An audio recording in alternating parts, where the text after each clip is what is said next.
Hello and welcome. My name is Vincent. This is the Yoga Sutras second pada study. For those of us who have been studying, we already studied the first pada, which is the Dhamma. In the Dhamma, you have to understand the objective of yoga and the afflictions and the symptoms that accompany the afflictions. In the second pada, we get into the practice. I'm going to start with a quick prayer. May all who study receive divine wisdom. Let me pull up the text.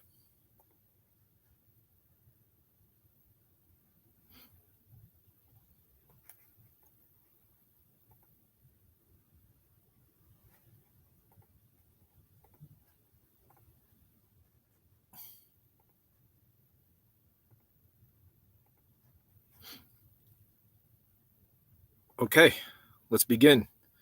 Sadhana Pada, practice. Sutra 2.1. The actions of yoga are religious austerity, recitation of the sutras, and devout worship of whatever created this reality.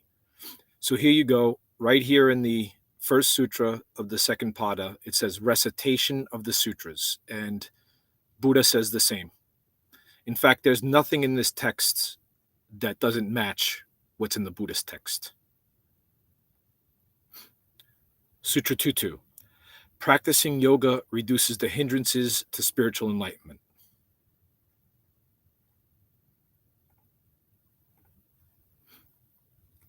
Sutra 2.3.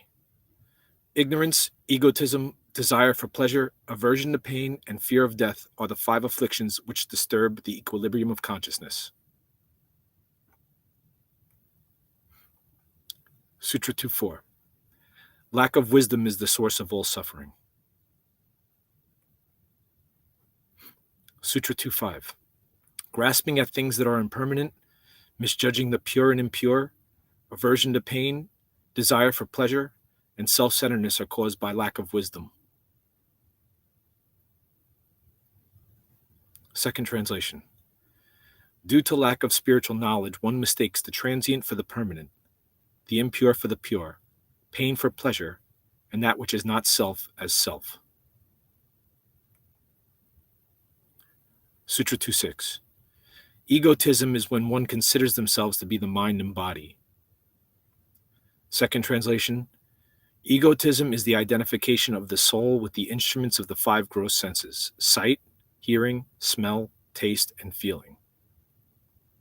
Third translation. Misunderstanding the seer to be the power of seeing is egotism. Welcome, thank you for joining. Sutra 2.7. Pleasure results in desire and emotional attachment. 2.7 and 2.8 explain how we get fettered into duality. The mental impressions left by pain result in hatred. Second translation. Suffering leads to aversion. Third translation. Hatred comes from the experience of unhappiness. Sutra 2.9. Attachment to life and self-preservation are the most subtle hindrance. Even the wise struggle with this affliction. Second translation. Thank you for joining. Longing for life flows of its own accord. It is firmly established even in wise people. So below the other hindrances, they're all attached to fear of death and clinging to life. You have to go very deep into yourself to unlink the fear of death and the attachment to life, because it's built into the physical body for procreation and survival of the species. Sutra 2.10. Hindrances and fetters can be relinquished by eliminating self-centeredness and returning the mind to clarity, which is its natural state. Second translation. Hindrances are to be minimized and eradicated by introspection. All these translations are important. 2.10. By returning them to their original source, these afflictions can be overcome while they are still in subtle form. Fourth translation. These obstacles can be destroyed by resolving them back into their primal cause, which is the ego. Introspection is also meditation. Sutra 2.11. Through practice of meditation, the fluctuations of consciousness created by gross and subtle afflictions are silenced. Second translation, the hindered mind states can be overcome through meditation. Third translation, by being mindful of the present moment, the active defilements of the mind can be destroyed. Sutra 212. Our previous actions and reactions have been good or bad. Due to our previous experience, we either like or dislike things. This causes afflictions. Our previous actions and reactions are stored in the Akashic record and may ripen at any time during this life or the next. Second translation, the hindrances are rooted in the accumulated imprints of past lives. It is because of our previous actions and reactions that our current and future situations occur. Third translation, these obstacles exist in the store of karmas and bring about experiences in present and future lives. If you guys have any uncertainty about the text or any questions, please feel free to comment. Sutra 213, as long as the idea of a separate self exists, it will give rise to lifespan, experiences, and the type of birth one takes. Second translation, the existence of the root of actions gives rise to class of birth, the length of a being's life, and the fortune one experiences. Sutra 214, pleasure and pain are caused by merit and demerit, which is the result of our previous actions and reactions. Second translation, the fruits that karma bears transform into joy and misery, which depend on if the karma is shaped by virtue or non-virtue. It's also the contents of your soul are going to manifest. So it's likened to how rust roots steel from the inside. So any effluents that are in your soul are going to manifest in the fruit around you. Therefore, if the soul is purified, there's no more negative karmas to manifest. Sutra 215. Transformations cause misery, mental impressions cause suffering, and the conflict of the energetic forces of the universe cause discomfort. Therefore, wise and discriminative beings see that all life is tinged with pain and suffering. Sutra 215 is one of the most important sentences ever written, and it's definitely one of the most important sutras in this book. It explains that the transformations cause misery, the mental impressions cause suffering, and the conflict of the energetic forces of the universe cause discomfort. So, the discomfort that you feel, the unhappiness, the misery, that's why. Then if you go further in the text, it is possible to prevent future suffering. Now here's where it gets really important, because they're telling you, is it possible to prevent future pain and future suffering? Yes, it is. The second translation, pain that has not yet come should be avoided. Sutra 217. Preventing contact between the soul and the perceivable world prevents further suffering. Right there. These 5 sutras are extremely important. But the body does have to be trained and conditioned a little bit. So there is a little bit of a physical aspect to it in the yoga and the arts, where you have to train your physical body to be a little bit strong and the mind to be strong. Sutra 218. Nature has the qualities of clarity, activity, and stillness. This, along with the elements and the senses, provide experiences for enjoyment and liberation of the soul. So if you're wondering about what's the purpose of life, the purpose of life is to experience enjoyment and to liberate your soul. Sutra 219. The gunas initiate the material and energetic fluctuations which are projected into the soul. These fluctuations are specific, non-specific, differentiable, and non-differentiable. Sutra 220. The soul is only the pure power of seeing, which observes the world through the mirror of the mind. This is why you have to recite them. 221. What is experienced through the senses exists for the purpose of the soul's emancipation. Sutra 222. The soul is located on the inner right chamber of the heart. It's the size of the thumbnail. Spiritually enlightened beings are no longer affected by physical and energetic impermanent transmutation, but beings who have not attained this state are still affected by them. Sutra 223. The state of union between the soul and the seen is for the soul to discover its own true nature.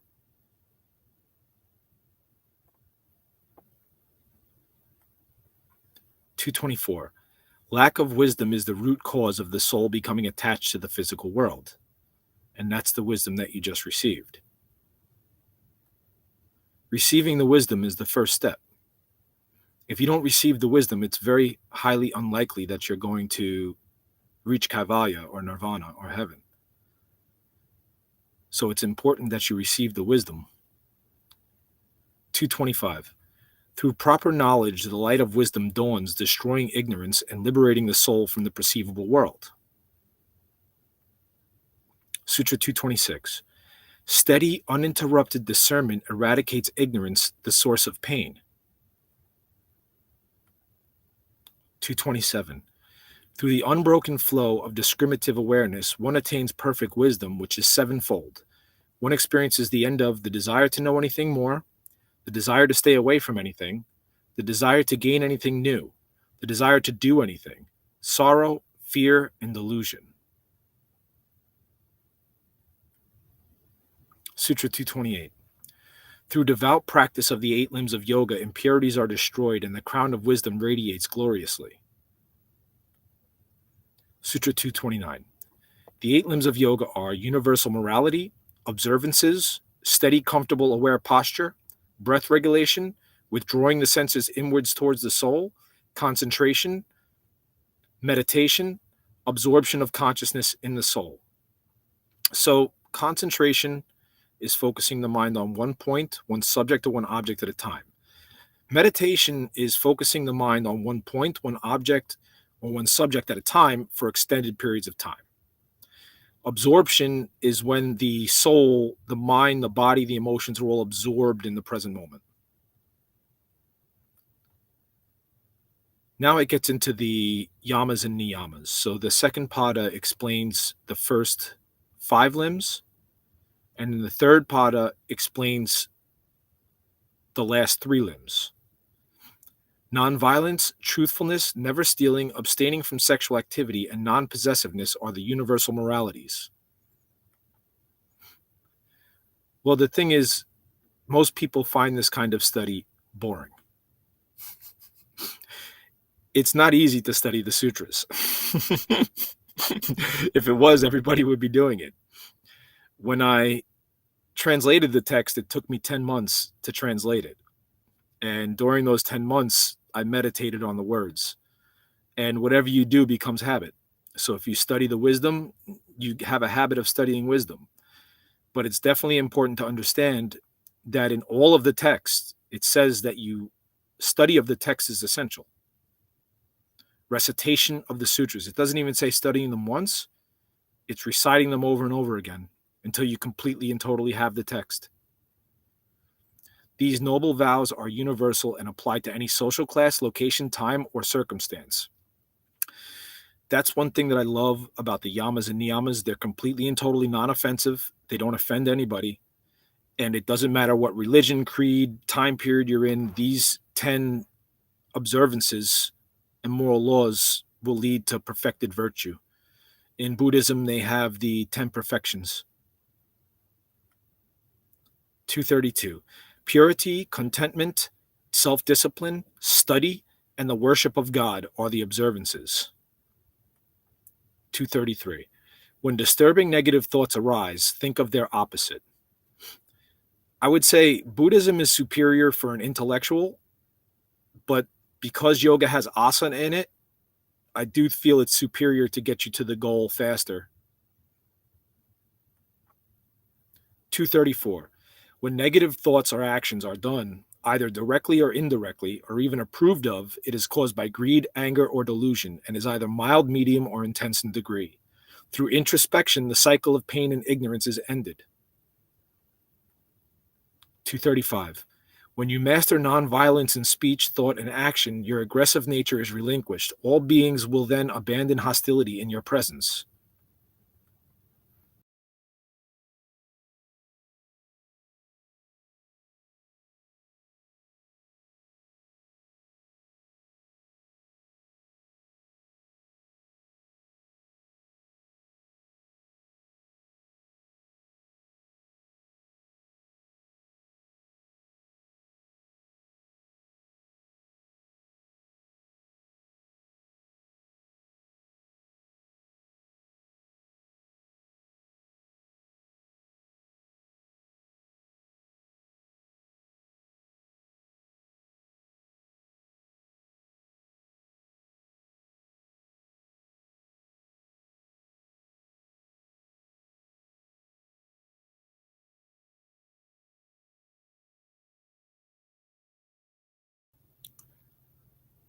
Lost connection there for a second. 237. When you completely abandon stealing as an option, wealth and abundance will come to you. Sutra 238. Knowledge, vigor, valor, and energy flow to one who has mastered continence. 239. When one is free from greed for possessions, the details of previous births becomes known. 240. As a result of practicing purity, one develops disinterest in contact with others for self-gratification. 241. When the body is cleansed, the mind's purified, and the senses controlled, joyful awareness needed to perceive the soul occurs. 242. When one masters contentment, supreme joy is attained. Sutra 243. By accepting but not causing pain, impurities of the body and senses are destroyed, and higher powers acquired. Sutra 244. Through devout study, higher understanding is achieved. Sutra 245. Surrender to God leads to perfection in samadhi. 246. The posture should be steady, comfortable, and aware. 247. One has mastered asana when exertion becomes effortless and the mind is focused on infinity. 248. After one has mastered asana, they will no longer be disturbed by pairs of opposites. 249. After asana is mastered, regulation of inhalation and exhalation should be practiced. 250. The three movements of breath are inhalation, exhalation, and retention. They are either long or short and are to be regulated by space, time, and number. 251. There is a fourth kind of pranayama that is more subtle than the three gross aspects. 252. When one masters breath regulation and awareness, the veil covering the light of knowledge is removed and true wisdom dawns. 253. When one is accomplished in the practice of pranayama, the mind becomes ready for concentration. So by practicing breath regulation and breath awareness, the mind becomes ready to concentrate. 254. Pratyahara is withdrawing the senses, mind, and consciousness away from contact with external objects and inwards towards the soul. 255. One gains complete mastery over the sense organs from the practice of pratyahara. So that's it for the second pada. We will continue on with the third pada. Study of the sutras is for usually yogis who are serious about their practice. Be well.